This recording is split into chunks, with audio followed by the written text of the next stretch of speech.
So has Ryan Fraser? He's going to be out for a little bit of time, unfortunately. So, yeah, a bit of a blow for us, big blow for him. But we'll have him back. He will probably the other side of the international break very, very soon after that, hopefully, all being well. He looked crushed when he came off. He looked really upset.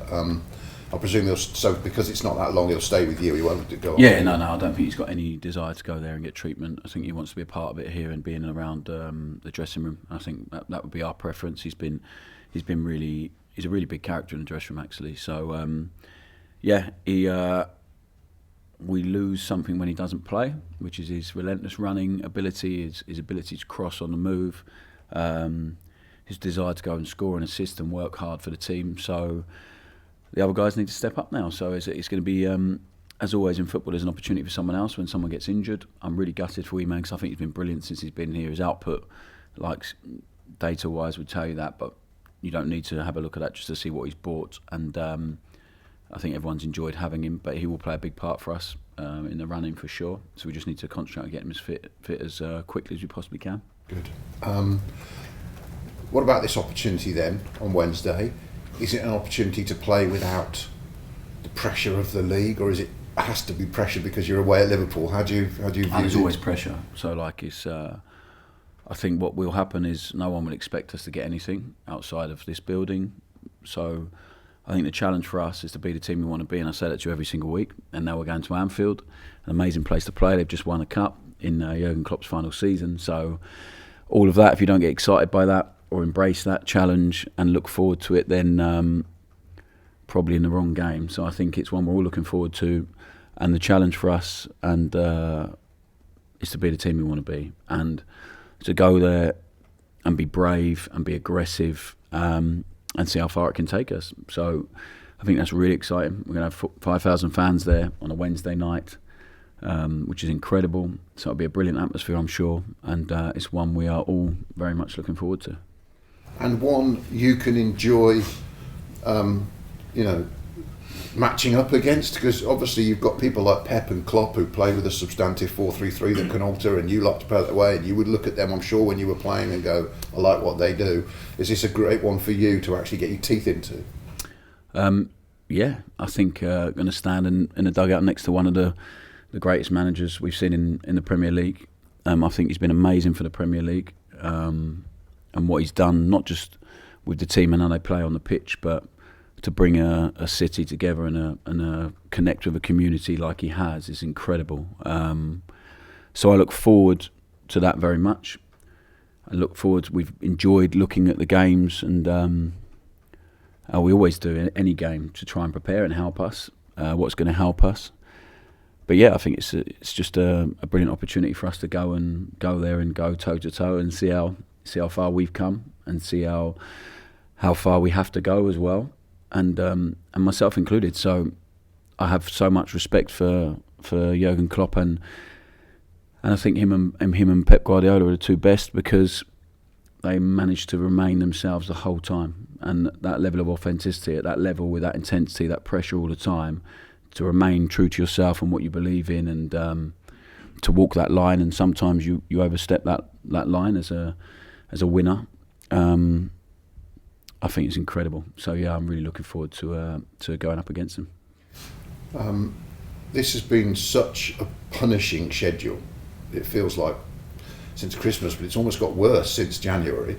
How do you feel the squad are when you look at what's left and what you've had to go through, because you've still got a couple of midweeks to deal with? Mm-hmm.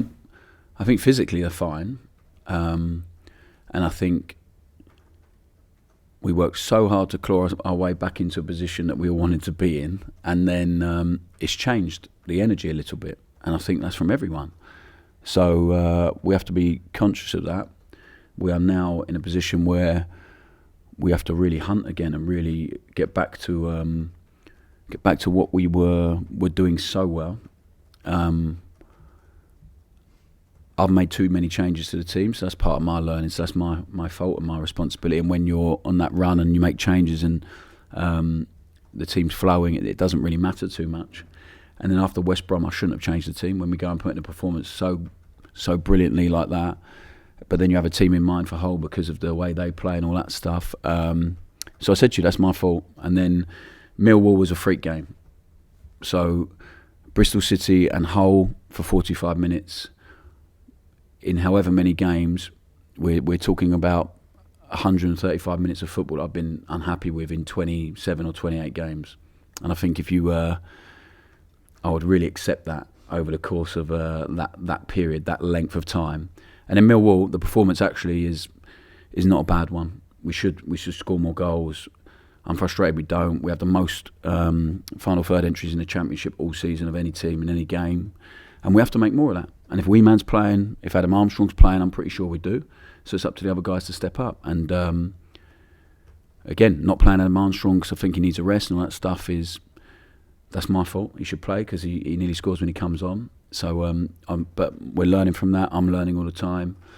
So actually, I think the players are in a good place, and I think what the last few weeks has made us realise is how important a few aspects of the game are, and I'm pretty sure the lads will bring that on the pitch moving forward now, because I think they're a brilliant group. They learn all the time, and whenever there is a problem or something that's causing us a little bit of pain, and then we have a little small bump on the road, they learn incredibly well, and they're so together, and they're so connected to what they're doing, and they believe in it so much. I think that will get us through, and it's going to be a really exciting 8 or 9 weeks. But we need to get through this relentless schedule until the international break, and we'll do that in the best way we possibly can, which is we have an amazing team here, multidisciplinary team, strength and conditioning, sports science, physios.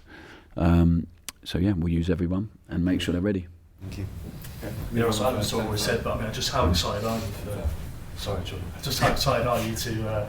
So I suppose go to Anfield, and you've already spoken about Jurgen Klopp and all that. But it must be an amazing challenge for you. Yeah, I'm looking forward to it. I was fortunate enough to end up playing there as a player a few times. Something I never ever thought I would do. So I have a lot. No, I didn't think I'd ever manage anywhere, mate. So I was hopeful. As I am now, and I'm hopeful of managing in the Premier League at some point.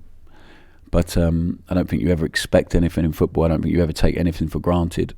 I was hopeful I'd play in the Premier League when I was 6 years old, and then managed to somehow do it. And now I've managed to somehow manage this football club. And yeah, we'll see how far the rest, we go with the rest of it. But yeah, it'll be amazing. Like my kids will be there. Well, they might have to miss a little bit of time off school, so I might get told off for that. But like I've got Liverpool fans in my family, my uncle and one of my brothers, and so they'll be there. My uncle still says one of the greatest days of his life was coming to Anfield and watching me score there, even though he is a Liverpool fan. So yeah, it'll be a great occasion for a lot of people, and but it's why it's only a really brilliant occasion if you go there and do yourself justice and put in a performance to be really proud of, and this is what we have to do. It's never going to be an easy game at Anfield, but given the circumstances around Liverpool, I think they're missing a number of key players. Jurgen Klopp said somehow we'll field 11 Liverpool players, and you've actually played more games this month than they have. But how do you prepare for a team where you probably have no idea what the 11 is going to look like? Yeah, so we just don't focus too much on the opposition, who's going to play, which player's going to play here, because it changes so much, and I think then you end up wasting so much of your working time on the grass or in the video room, focusing on certain things that then they don't play. So they have some really clear ways of doing things, whoever plays. So we're really aware of them. The players will be really aware of that. The way they hunt the ball, the way they build up is really clear, whoever plays. And also, like, whoever plays for Liverpool at that level, whatever age they are, they're really top. So the way the young guys came on the pitch on Sunday and played like they're used to that stage, to come into a cup final and play the way they did, and was incredible. So whatever Liverpool team you play under this manager at Anfield is not easy. So I don't think it matters at all. And they've got guys that are desperate to make their career and stay at Liverpool for as long as they possibly can. And that hunger sometimes in these games is more important than maybe putting out some big players who are not at the same intensity when the game's like this. And I don't think that's ever the case with Liverpool, but you understand what I'm trying to say, is like so desperate for an opportunity to play in front of that crowd, the team they've grown up with. So I think that adds its own energy and different dimensions. So I think any team we play, whoever they play, is going to be a tough game. You've had some players who've come in for the cup games who haven't necessarily started in the league. Joe Lumley's one example. You've had under-21s come in as well. Is this still an opportunity to afford them another chance, or do you have to think about it slightly differently? No, I think we've got such a relentless schedule. We have such a big game on Saturday as well. So I think it's inevitable there'll be a couple of changes, but we're going to put a team out that we think is capable of winning and putting in a performance that we are proud of and that represents us and, as a group and the club in a really positive way and can win. So we are going there to win. We're all winners, otherwise we're not in this job. And it's a cup game, so we're not going to go there and try and sit back and do all that stuff. It's not in my nature, and I don't think it's in our nature, and it's not why I'm here at this club. So we'll go there with the aim of being the team we want to be and having the identity we've had for quite some time now, and see where that takes us. And also use the frustration of Saturday, because it was frustrating. And you know, when you are a winner and the team plays like that, and it doesn't get what it deserves on Saturday, because we conceded a really bad goal from a free kick, that's offside, and then a penalty. So apart from that, they had one shot in the game, really. So it's frustrating. And then I know, like, there's been a thing about me not shaking the Millwall goalkeeper's hand. I shook pretty much all of their players' hands, but not him, because he went down and pretended to be injured 3 times. So I don't have time for that. So that's not about being disrespectful. That's about, I don't want to shake that guy's hand at that point, because I feel for my team. I'm hurting for my team. And I've got no time for someone going down and pretending to be injured 3 times. So, yeah, but so I'm talking about the 2 greatest managers in the game, and you have to walk a line where you want to win and you feel so protective of your team, and they do it incredibly well. So I shook hands with pretty much every Millwall player that I came in contact with. I refused to shake one hand because I don't like the way he played the game. So it's not about being disrespectful to a club, to a person. I don't know the goalkeeper. I'd done the same with me and Joe Lumley, kneeling up, I fight on the pitch and I ended up signing him. I love him, so we might end up signing a Millwall goalie at some point. But it's about, there is a line, and sometimes you're going to step over it. And I felt at that point, for my team, I felt really strongly that we didn't get what we deserved. And that's no disrespect or big credit to Neil, and I really like Neil as a guy and his backroom team. Like they're such good people. I really want them to do well, not against us, but I want them to do well. And but at that point, I don't see why I need to shake someone's hand, because it frustrated me in the game. If I see him again, he plays against Skin, I wouldn't have a problem. But when it's in that moment and you care so much and you feel so much, and you feel so strongly about your team, these things happen. So yeah, I think tomorrow will be exciting. If I wanted to just ask a couple of individual players, if I may. James Brewer back in the squad, which is great news for everybody. I mean, has he must have a little bit of spring in his step, I suppose, getting back money. Yeah, I mean, Breezy's the most laid back guy ever. So he's just so relaxed, and he just takes everything in his stride. So I wouldn't say I've seen an overly excited Breezy about being back, but he's smiling a lot. So I think that tells us he's pretty happy. But yeah, he's played in a couple of 21s games, so he will be involved tomorrow for sure, in whatever capacity. But it was nice to have him back in the squad at the weekend, and he was in great form before he got injured, playing either right or left. So it's going to be a real big bonus for us having him back for sure. Just finally for me on Ross Stewart, is he smiling as well? I mean, I know that you said earlier in the season, maybe not this season, but you know, is there a chance there's a little bit of carrot dangling in front of him that he could maybe make it back before the end of the year? What's the carrot? Maybe playing the game before the end of the season potentially, but are we ruling that out completely? Yeah, I don't know, unless our season is extended, and then we'll have to have a look at it. But I don't think there's any expectation that Ross plays at any point. But if he does, then it'll be a big boost for us. But he's in a good place. He's in a really, really good place, and he's a great lad, really great lad. I think everyone's so desperate to see him back on the grass at some point. But he's stepped up his rehab this week. He's jogging again now. So yeah, but we just have to be really patient and take our time with him. That's one. Thank you. No worries. You spoke earlier about scoring a goal at Anfield. Scored a goal at Anfield. I think you talked about after the Watford game that's the day that you became a father. Sort of, can you talk about that day a little bit? Sort of, must be a pretty memorable day for you in your life. Yeah, I think I've spoke about it a lot, so everyone's pretty bored about it. But yeah, it was a brilliant day, and my youngest Leo was born on that day, and then so I had to go back from Liverpool at midnight with Phil, the player there, and Phil Lithgow, absolute legend, still at Norwich, and he drove me back.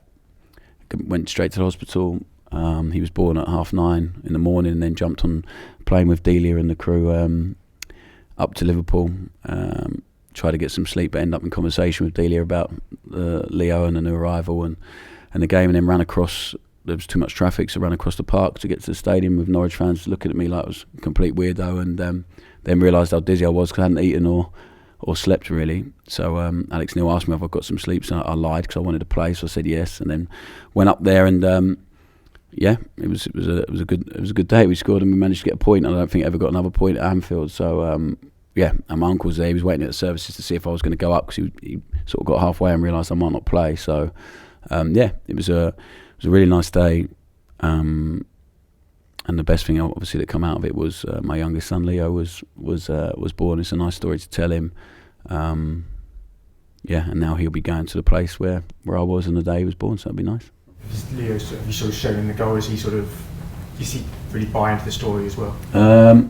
Has he seen the goal? I don't know. It was a nice finish, especially for someone with very limited talent. But yeah, I think like my eldest, obviously, he shows him everything. He always watches stuff of when I was a player of the limited good things that I did. But yeah, they love it. They absolutely love football, so they're obsessed with it. And yeah, they're just both begging me for shirts and stuff now. So on Wednesday, so we'll have to wait and see if they get any. In particular? I don't know. I think they're not fussy. Yeah. So, but no, it'll be a great occasion, and but as I said, it will only be enjoyable for us if we go there and really do well and put in a performance that's brave and aggressive, and we be the team we want to be. And if we do that, then the rest I can accept, and then we'll see where it takes us. You talked about Klopp earlier, about sort of the way he sort of buys into a city and things like that. Seems to be something which you really do as well. You did at Swansea, you've done here as well. Is that one of the main things you sort of take from Klopp, sort of on the pitch and off the pitch? That's sort of one of the things you can really copy. Yeah, it's not like a conscious effort. I think I just decide to go all in everything I do, really, and that includes the people, the place. But I can't do it any other way, really. I can't like compartmentalise. I'll do my job there, and then because I think it's so important. And the people I always say to you, the people that will always outlast anyone, players, managers, will be the supporters and the people that are from here, and you just want to make them proud of the team that they have on the pitch. So I think it's such a big part of it. And I look at what he's done, of course, and you look at that and what he's done to unite a club and a fan base and the people of the city. Been incredible. And then you understand why he feels so tired, and I even thought the way they did that and the way he did that with the authenticity, and he delivered that message, just incredible. So I have nothing but admiration and respect for him and for what he's done. One of the greatest for sure. But I really hope we can beat them tomorrow night. And last one for me, that last season, one of sort of the rare moments of pride for Southampton fans was that they stopped Man City winning the quadruple, that they stopped them there. You have the power to do that to Liverpool this season. Is that anything that comes into your thinking? No, not thought about it once. Not thought about it once at all. So to sort of do that. yeah, I don't like. Doesn't get my juices flowing that we might stop Liverpool doing a quadruple. It gets my juices flowing that we might go to Anfield and win. So that's like, if that's a byproduct of that, then that is what it is. But it's not like not one bit of motivation for me to desperate to start. It might be for Dino, the goalie coach. He's a massive Everton fan, so that might be one of his motivations, but it's not really mine. I just want to go there and be proud of the team that's on the pitch and be proud of what I'm watching, and I want to win.